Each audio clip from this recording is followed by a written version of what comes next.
है भ्रम फैला रहा है, जो विपक्ष है वो भ्रम फैला रहा है। जो अकेली सरकार है जो भ्रम फैला रही है वो सरकार है। अगर आप आज अखबार पढ़ेंगे तो आप देखेंगे सरकार के अलग अलग नेता सीएम कह रहे हैं कि हम तो सपोर्ट कर रहे हैं फार्मर्स को। आप क्यों बोल रहे हैं कि हम सपोर्ट नहीं कर रहे हैं? अगर आप किसानों को सपोर्ट कर रहे हैं तो किसान क्यों दिल्ली को घेर कर खड़े हैं? क्यों उनको अंदर नहीं आने दिया जा रहा है? सरकार इतना झूठ बोलती है, जो भी उसकी नीतियों का विरोध करता है उनको या तो बेवकूफ बोलती है या तो उनको सीधा एंटी नेशनल बोलती है। इस बार जब किसान विरोध करने आए तो उनको सीधा खालिस्तानी बोला गया। सरकार कह रही है कि ये चीजें तो 10 साल से चल रही थी, तो लेफ्ट जो है मनमोहन सरकार को सपोर्ट कर रहा था, उस समय कहा नहीं, रात को कानून मंत्री रविशंकर प्रसाद ने कहा। देखिए, पहली बात तो ये झूठ है।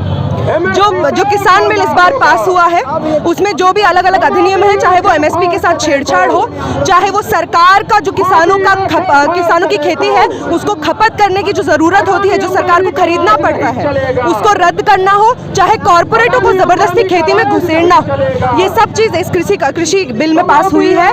किसानों ने पुरजोर विरोध किया है, उसके बावजूद उसको पास किया गया है। हम सब ने देखा है किस तरीके से संसद में जब पूरा ऑपोजिशन एक स्वर में कह रहा था कि इसको नहीं पास कीजिए, तो सरकार ने बुलडोज करते हुए जबरन ये बिल पास कराए हैं। उसकी वजह से ही किसानों को आज दिल्ली को पूरा घेर के खड़ा होना पड़ा है। उसी की वजह से किसानों में वाटर कैनन चलाए गए हैं, उनके ऊपर टीयर गैस शेल्स चलाए गए हैं, उनके साथ मारपीट हुई है। नीति आयोग का रिपोर्ट है मैडम 2017 का, उसमें वो कहती है कि अब एमएसपी की जरूरत नहीं। अभिकांत जो हैं उनके जो हैं उनका कहना है जिस आधार पे वो कहते हैं कि एमएसपी की जरूरत नहीं है, या जिस आधार पे वो कहते हैं कि हमने ये जो कृषि कानून है वो लागू करे हैं, वो पहली बात तो वो मॉडल इंडिया में से उन्होंने खुद से इजाद नहीं कहा है, ये बात साफ कर लीजिए। ये मॉडल जहाँ पे भी जिन भी देशों में लागू हुआ है, उसके साथ बिहार में जहाँ पे इसके कुछ अधिनियम लागू हैं, वहाँ पे आप देख सकते हैं साफ तौर पे कि खेती बर्बाद हो गई है। और ये झूठ बोलना बंद करें। किसानों को पता है कि उनकी खेती कैसे चलती है, उनका एमएसपी क्या है, उनको पता है कि कहाँ पे उनकी खेती जाती है मार्केट में, वहाँ से कौन दलाल उसको खरीदता है और वहाँ से सीधा वो किसके पास जाता है। उनको ये भी पता है कि सरकार की जिम्मेदारी बनती है कि वो किसानों की जो खपत है उसको खरीदे, उतने दाम में खरीदे जिससे कि किसानों का नुकसान ना हो, और उसको डिस्ट्रीब्यूट करे। पब्लिक डिस्ट्रीब्यूशन सरकार कह रही कि हम तो किसानों को और बाजार दे रहे हैं, मंडी में भी बेचिए, बाहर भी बेचिए। नहीं दे रहे हैं, क्योंकि उसमें हम किसानों को 2 प्लेटफार्म दे रहे हैं, एक आप मंडी में बेचिए और एक मंडी के बाहर बेचिए। एक तो बात जो मंडी में जो बेची जाती थी, किसान अपनी खपत लेके आएगा, मंडी में रखेगा और वहाँ पे उसकी खपत अलग अलग जगहों पे जाएगी, वो जो बीच का दलाल है। अब ये किसान ये आया है कि मंडी को रद्द किया जा रहा है, उसके बाहर किसान बेच सकता है ना। तो किसानों का इसमें ये कहना है कि जो मंडी में हमारी खपत बिकती थी, उसके अलावा 2 तरीके से बेचती थी, या तो सरकार खरीदेगी या तो हम मंडी में बेचेंगे। जो छोटे मोटे किसान हैं वो अपनी अलग अलग जगह पे बेचते थे, छोटी मोटी दुकानें लगा के। जब आप मंडी का सिस्टम खत्म करते हैं और मंडी को खत्म करते हैं और बाहर लेके जाते हैं, तो ये जो सिस्टम है जिसमें कि जो प्राइवेट कंपनी है, कॉर्पोरेट्स हैं, वो उसमें हस्तक्षेप कर सकती है, वो बढ़ जाता है। यही तो उनका पूरा मानना है ना। जो प्राइवेट सेक्टर है, जो अलग अलग कंपनीज है, कॉर्पोरेट्स है, उनका सिर्फ एक उद्देश्य है, वो है फायदा। वो सरकार की नीतियों से भी गवर्न नहीं है। सरकार की जो बीजेपी भी बहुत जगह पे मजबूर हो जाती है कि वो लोगों की, जनता की बात सुने, क्योंकि वो जनता का प्रतिनिधित्व करते हैं। सरकार का कहना है मैडम कि एमएसपी जो है, किसान एमएसपी का इसलिए 6% एमएसपी बस पंजाब और हरियाणा वाले किसान को मिलता है, तो एमएसपी के कारण किसान सिर्फ गेहूं और धान ही उपजाते हैं। इसी कारण जो है कि हम इसको हटाना चाह रहे हैं। नीति आयोग को और निर्मला सीतारमण का भी ये बयान है कि उसको क्विंट में उन्होंने बयान दिया है कि उसको हटा देना चाहिए ताकि दूसरे जो फसल है उसका उपजाऊ हो। देखिए, पहली बात तो जब ये धान और ये जो आप चावल की बात कर रहे हैं, जब ये स्टार्टिंग में आया, किसानों को मजबूर किया गया इन्हीं नीतियों को बदल के कि वो यही खेती उगाएं। दूसरी बात, जो ये अब सरकार कह रही है कि ये लोग अलग चीजें क्यों नहीं उगा रहे हैं, किसान जो अभी तक जिसको आदत हो गई, जो इतने सालों से धान उगा रहा है, चावल उगा रहा है, उसको नहीं पता है किसी और की खेती कैसी करनी है। हम देखते हैं अलग अलग देशों में जहाँ पे जबरदस्ती कुछ और उगाने की कोशिश करी है, यहाँ पे जहाँ से बाहर की खेती इंट्रोड्यूस की गई है, वहाँ पे फसलें बर्बाद हुई हैं। इस वक्त ना जो किसान है उनको ये पता है कि जो अलग अलग फसलें हैं वो कैसी उगानी है, ना उनकी जमीन उस तरीके से तैयार है। तो अगर सरकार को जबरन ये फोर्स करना है किसानों के ऊपर कि आप ये कुछ और उगाइए, तो उसको ये सब नीतियां करनी होंगी। लेकिन सरकार ये नीतियां नहीं करना चाहती है, ना वो अवेयरनेस प्रोग्राम करना चाहती है, ना वो किसानों के साथ बातचीत में जाना चाहती है कि किस तरीके से आप अपनी खेती को कर सकते हैं। और ये बात साफ कहाँ पे है, जब सीधा किसानों पे जुर्माना लगाया जाता है, उनको जेल होने की बात की जाती है अगर वो अपनी पराली जलाएंगे। ठीक है, आप चाहते हैं प्रदूषण ना हो, लेकिन इसका जो पूरा दायित्व है वो किसानों पे थोड़ी जाएगा। आप सरकार है, आपका काम है कि आप किसानों को बताएं कि और कितने कितने अलग तरीके से वो अपनी पराली को ना जलाते हुए कैसे उसको खत्म कर सकते हैं, लेकिन सरकार ये नहीं करती है। सरकार जो सबसे कम जितना वो कर सकती है जनता के लिए उतना करती है, उसके बाद चीख चीख के दुनिया को बोलती है कि हमने ये किया, हमने ये किया।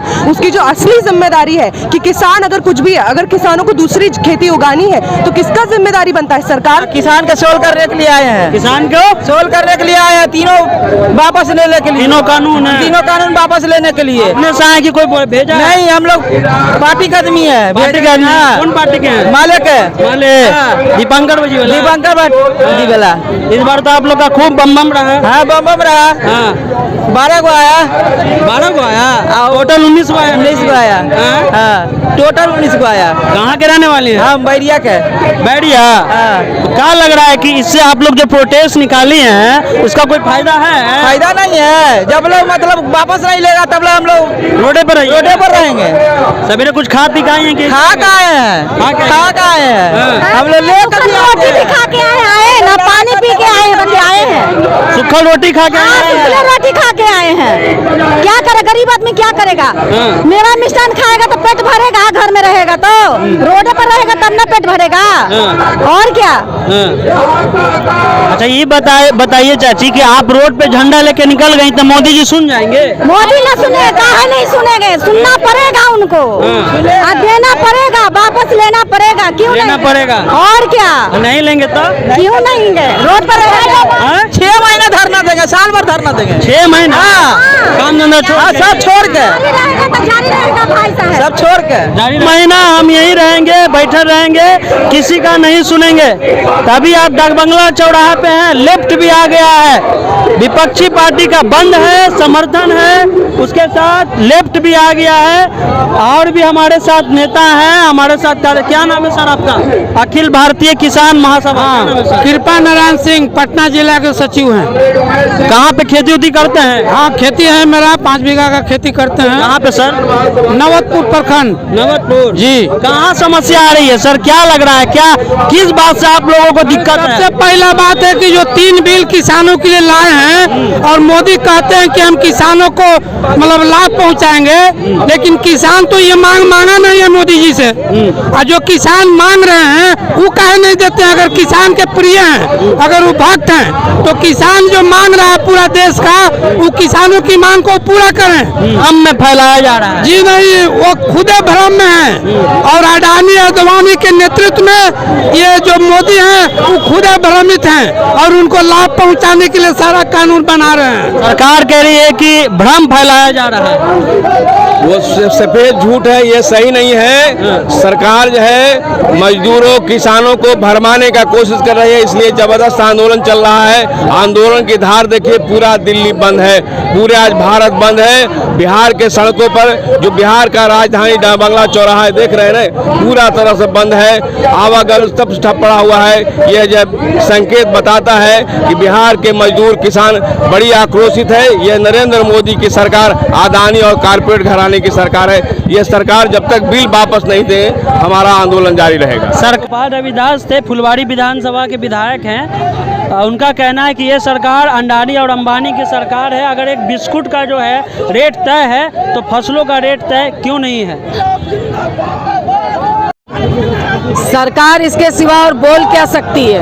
क्योंकि कोई भी आंदोलन होता रहा है, वो छात्रों का, महिलाओं का, तो कभी टुकड़े टुकड़े गैंग, तो कभी क्या कहते हैं आतंकवादी, तो आज किसानों का आंदोलन खालिस्तानी।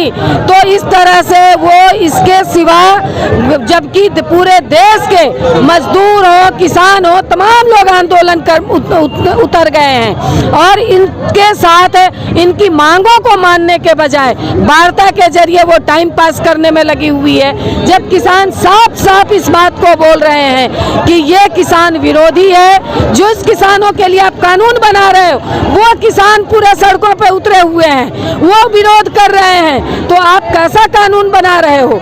इसलिए ये किसान विरोधी है और कारपोरेट के पक्ष में है। इसलिए आज आप देख लीजिए कि पूरे देश के तमाम लोग, चाहे वो किसी भी तबके के हों, महिलाएं महिलाएं हो, छात्र हो, नौजवान हो, किसान हो, मजदूर हो और तमाम विपक्षी पार्टियां, सारे लोग आज सड़कों पे उतर गई हैं। सारे लोग आज इस ऐतिहासिक भारत बंद में शामिल हो गए, चाहे वो स्कीम वर्कर हो, सब लोग आज भारत बंद में शामिल। जो स्तर पंजाब और हरियाणा में दिख रहा है मैडम, वहाँ के किसान बहुत सारे हैं, उस स्तर पे बिहार के जो किसान है वो ज्यादा रूप से निखर कर बाहर नहीं आए। देखने का नजरिया होना चाहिए, आप जरा नजरिया को बढ़ाइए। रात से लोग किसान सड़कों पर बैठे हुए हैं, ट्रेनें बंद हो गई हैं, तमाम एनएच जितने भी बिहार के एनएच हैं, तमाम एनएच जाम हो गए हैं। वो कौन लोग कर रहा है? वो किसान कर रहे हैं। इसलिए इस नजरिया को बदलिए। नीतीश कुमार जो अपने गुमान में है वो जरा नीचे उतर कर देखें। लेफ्ट की जो है नेता थी हमारे साथ, उनका कहना है कि पूरी तरह से ये पूरा भारत बंद है। जो किसान है धान की जो खरीद है वो ठीक से नहीं होती है, और बिहार में तो और ये चौपट व्यवस्था में है। तो पूरा विपक्ष एक तरह से धीरे धीरे अब दिखने लगा है, लामबंद होने लगा है इस समर्थन में।